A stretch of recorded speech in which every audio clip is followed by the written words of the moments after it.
அரசு மேல்நிலைப்பள்ளி பெரியபுத்தூர் மாணவர்கள். நாங்கள் இன்றைக்கி எடுத்துக்கொண்ட தலைப்பினர் பார்த்திங்கன்னா, குடிநீர் தரத்தை உறுதி செய் என்ன ஒரு கருவி நாங்கள் கண்டுபிடிச்சிருக்கோம். இந்த கருவி என்ன பண்ணணும்னா, இந்த கருவியில் நாங்கள் என்னென்ன செட் பண்ணியிருக்கோம்னா, டிடிஎஸ், பிஹெச், அடர்த்தி, நுண்ணுயிர். டிடிஎஸ் வந்து தண்ணியில் கலந்துருக்கிற சால்ட் கண்டென்ட்டை கண்டுபிடிக்கிறதுக்காக, பிஹெச் வந்து தண்ணி அமிலமாக காரமாக கண்டுபிடிக்கிறதுக்காக, அடர்த்தி வந்து தண்ணி எப்போதும் ஒரே மாதிரி தான் இருக்கும், தண்ணியோட தரத்தை கண்டுபிடிக்கிறதுக்காக, நுண்ணுயிர் பாக்டீரியா வைரஸ் இந்த மாதிரி ஏதாச்சும் இருக்கிறான்னு கண்டுபிடிக்கிறதுக்காக.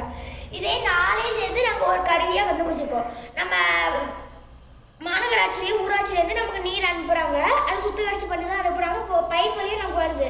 அந்த தண்ணியை கணக்கிறதுக்கு நம்ம ஒரு மீட்ரு வச்சுருப்போம். அந்த மீட்ரு கூட நம்ம இந்த மீட்டரை செட் பண்ணிட்டோம்னா நமக்கு கொஞ்சம் இது நல்ல தண்ணி தானா நமக்கும் தெரியும். அதனால இப்போ நீர் வழியாக நிறைய வைரஸ் கிருமி இந்த மாதிரி பரவுது, நோய்கள்லாம் நீர் வழியாக தான் பரவுது. இப்போ இதை நம்ம மட்டும் செட் பண்ணிக்கிட்டோம்னா அது நல்ல தண்ணி நல்லா தரமாக இருக்கலாம், நம்மளே கண்ணுக்கு முன்னாடியே பார்த்துக்கலாம். நன்றி.